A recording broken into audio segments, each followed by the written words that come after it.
Hello my friends, in today's video we will take a look at the best pocket and action cameras in mid-2022. I will start by saying that the selection of action cameras that you can get right now is fantastic.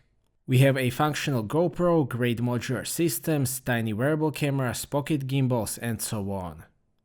It hasn't been that long since I made the last best action cameras video, but since then we've got some new devices, some firmware updates and discounts, so in this video we will take a look at the action camera situation before the 2022 summer season. GoPro has been working on their action cameras since the beginning of action cameras, and I think that number 10 is one of the best entries in the Hero series. It is just a great all-rounder. First of all, it shoots very nice action camera footage. The dynamic range was significantly improved to the point that it may have an HDR-ish look in some specific scenes, but I don't mind that on an action camera. 5.3K video captures an exceptional amount of detail. It can shoot 4K up to 120p, which is also important because you don't have to upscale the slow-mo footage. The colors are still a bit more on the Canon side, which I again don't mind in an action camera. Hypersmooth stabilization works great as expected, but there isn't a huge upgrade over Hero 9 in that regard. GP2 processor made the whole operation much faster and more responsive. It seems that it also fixed the vast majority of reliability issues. I haven't experienced a single freeze during my 9 months of use, which definitely wasn't the case with Hero 9 or 8. Hero 10 is also very rugged and durable. Probably the biggest criticism of Hero 10 was the overheating, which was a real thing, but it was significantly improved by the firmware update. If you are willing to use a cage as an external radiator, it might actually be the best action camera for very long filming sessions. I can say that the GoPro Hero 10 is a very good action camera. In my opinion, it doesn't really have any major weakness after the firmware update, so I can highly recommend it. The best all-round pocket gimbal is unsurprisingly still the DJI Pocket 2. I've been using Pocket 2 for about 18 months and I'm still super happy with it. That combination of a gimbal, 20mm equivalent focal length and excellent 4K video just works. The image quality of Pocket 2 is still a level above any conventional action camera on the market. It uses a quite large 1/1.7 inch sensor, which is definitely nice to see. As I've explained before, DJI was able to get the video processing right, so the high resolution sensor has no negative impact on the image quality. The video is very detailed and it looks great overall, including the colors. Those are very accurate for an action camera. Pocket 2 is also by far the best consumer camera for low-light use. The stabilization is also better in comparison to the original Pocket because it is always easier to stabilize a wider focal length. DJI Pocket 3 will probably be released later this year. I actually hope that DJI will use the same approach as with the original Pocket and Pocket 2 and introduce slightly different concept, because I don't think that there is anything to fix with the Pocket 2. For example, I wouldn't mind having a Mini 3 Pro camera on Pocket 2. Overall, I am still very happy with the DJI Pocket 2, it is still one of my all-time favorite cameras regardless of category, and I very highly recommend it basically to everyone. The original Osmo Pocket is still on sale, and if you like 26mm focal length, I don't really see any reason not to go for it in 2022. Pocket 2 is a better device overall, but that combination of the focal length, gimbal and image quality is still unique. That 26mm focal length is probably the reason why the whole category of pocket gimbals exists. Gimbal is more efficient at this focal length and it doesn't require cropping. Insta360 One RS basically fixes most of the issues of the original One R. The RS upgrade basically consists of the new RS Core and 4K Boost mode. 1-inch mode and 360 mode are the same. RS Core fixes the two biggest issues of the One R. Those are the colors and the reliability. Now I can say that the colors from One RS are pretty accurate by action camera standards and they are just very nice generally. The new 4K Boost mode uses a 48MP sensor. The video quality is generally good, but you might see some artifacts in high bitrate scenes. On the other hand, it has a very usable zoom function. For me personally, the main point of the One RS is still the 1-inch mode.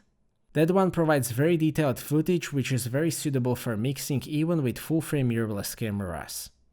It is also still the best in the low light and it greatly benefits from the improved colors with the new RS core. There is also a 360 mode, but I will talk about that one later in this video. The new core also introduces very capable in-camera stabilization, which is basically on par with GoPro. Unfortunately, it introduces pretty significant lag. Post-stabilization utilizing the gyro data is still an option, and I think that it is a bit more effective with smaller crop and no lag, so I still use it most of the time. All of the components of the One R and One RS system are interchangeable. There is also a great variety of accessories from both Insta360 and third-party manufacturers. Overall, it is a very interesting system, especially for those who can benefit from interchangeable mods. DJI Action 2 is a new, innovative concept of a semi-modular camera. It is incredibly small, but it still uses a relatively large 1/1.7-inch sensor and ultra-wide lens. The output is very good. It also got a significant firmware update which improved the dynamic range and automatic exposure. It shoots 4K video, but the amount of detail is still very high due to that larger sensor. The field of view on Action 2 is wider than on the GoPro, but it is not too wide for all-round use. I also really like the colors. Rocksteady stabilization is among the best on the market with no lag at all. The second part of the Action 2 is the display module, or alternatively power module. That one contains the SD card slot, USB-C port, larger 1300 mAh battery and 3 more microphones. Also worth mentioning is that both screens are very high resolution 350 ppi OLED screens and they look great. The overheating situation is a bit complicated, but the bottom line is that it is possible to get basically unlimited 4K 20p at around 24 degrees Celsius. Unfortunately, there are software limitations if you go beyond 4K 30p, as I've explained in my long-term review. As I have also explained in my long-term review, Action 2 is a little bit misunderstood concept. Some people want the SD card slot, larger battery, charging port and so on in the main unit, which is completely fine, because they can already have all of that with GoPro Hero 10. Action 2 is meant for those people who can take advantage of that very small form factor and versatility. I am a huge fan of this concept and I really like to use the Action 2. Regarding the more affordable options, a very bad news is that the DJI Osmo Action seems to be discontinued, which is a real shame because it was a very solid all-round capable camera even in 2022. Fortunately, GoPro Hero 8 Black is still available and I still recommend it over the Hero 9. It uses a normal 12 megapixel 1/2.3-inch sensor and it just shoots a nice action camera video with a good amount of details and a really nice colors. It is also a lot smaller than the Hero 9 and Hero 10. Hero 8 also has great stabilization, which is not that different from newer GoPros in the reality. Integrated finger mounts are also a big usability upgrade. The main disadvantage of Hero 8 in comparison to Hero 9 and 10 are both displays. The front screen on the Hero 8 is just the old monochrome status display. The back screen is the old 2-inch screen. Both are still usable, but some action cameras have much better screens. Overall, I think that the Hero 8 is still a very good action camera and it most likely does everything that you need, so I can definitely recommend it in 2022. Insta360 One R is also still on sale, and if you want to save some money, it is a reasonably good choice. Having said that, I think that the improved colors and overall stability of the new RS core is well worth the extra money, so if possible, I recommend paying the extra for the One RS. On the other hand, I still can't recommend Hero 9. The image quality is in my opinion worse than with Hero 8, especially the dynamic range is quite poor. It is just obvious that the new 20 megapixel sensor is too much for the older GP1 processor. It is also probably the least reliable GoPro. If you want a GoPro, I recommend either paying the extra for Hero 10 or go with good old Hero 8. I also include 1-inch compact cameras in these videos, but unfortunately the things are really slow in this category. The last major release in this category is still the ZV-1 released 2 years ago. The other 1-inch compact camera that I recommend is still the RX100 VII, so there isn't really anything new that I can tell you in this regard. ZV-1 shoots a very nice 4K video and 20 megapixel stills. It combines a still very modern 1-inch sensor with 24 to 70mm equivalent f1.8 to 2.8 lens in an extremely small package. It also adds the rotating screen, which I don't like of course, but the vloggers will appreciate that. The image quality is indeed very good thanks to that very modern 20 megapixel BSI 1-inch sensor. This sensor has a very solid dynamic range and reasonable low light performance. Importantly, the autofocus on ZV-1 is basically perfect. It is extremely fast, accurate and smooth. The image stabilization generally works well, but it doesn't work that great for vlogging in-your-face type of shots. I generally don't think that the usual handheld in-your-face vlogging shots are the biggest strength of the ZV-1. I would probably go with Pocket 2 for those. The battery life is similar to other 1-inch compact cameras and the user interface feels outdated compared to the new Sony UI, and I won't even mention micro USB. Despite that, I think that the ZV-1 is currently the best compact 1-inch sensor camera on the market even for non-vloggers. An alternative is Sony RX100 VII. This is a more premium compact camera with 24 to 200mm equivalent lens. It also has a viewfinder and I do prefer the tilting screen on the RX100 VII. The rest of the specs are very similar to the ZV-1. Having that kind of focal range in such a small package is definitely appealing. If you are looking for that kind of focal range, RX100 VII is definitely a valid alternative to ZV-1. Regarding the 360 cameras, the best consumer standalone 360 camera is in my opinion still the Insta360 One X2. The camera that I actually recommend to most people interested in 360 though is the One RS with 360 mod. The main reason for that is that the video from One RS with 360 mod is basically as good as with One X2. One advantage of the One X2 in comparison to One R with 360 mod used to be the stitching.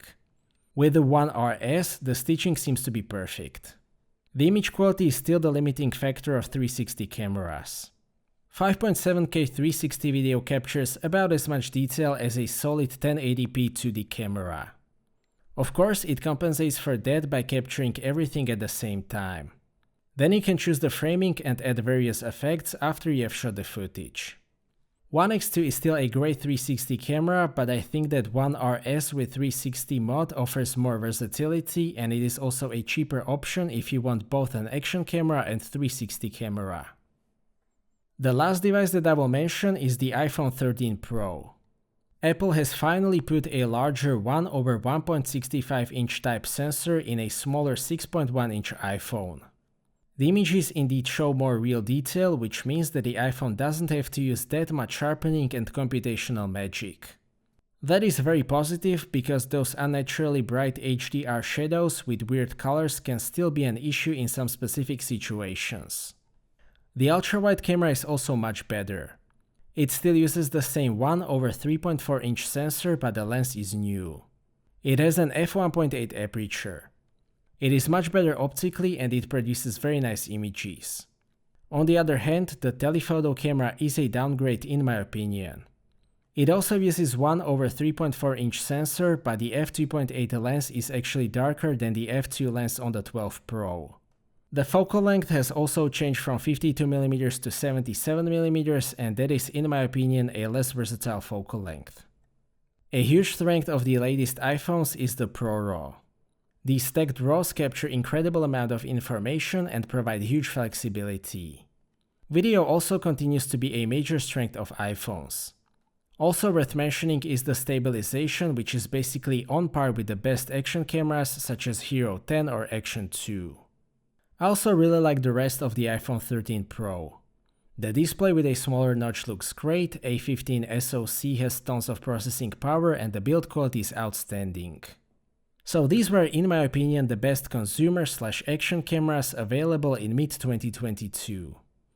I think that everybody should be able to choose from the current selection. Hero 10 is a great all-rounder, Action 2 is great for wearable and mounted use, and One RS offers a lot of versatility due to the modular system. Pocket 2 and Sony ZV-1 are probably in the second half of the life cycle, but both are still fantastic devices in their respective categories. So as I have said, there is a lot to choose from, and I hope that this video has made that choice a little bit easier. So that's it for this video, thank you for watching, I hope that you liked this video and that you found it to be useful. Stay tuned for more videos and maybe consider subscribing if you don't want to miss my future content. I appreciate your feedback in form of thumbs up or thumbs down. If you would like to ask anything or share your opinion, please do so in the comment section, and see you next time.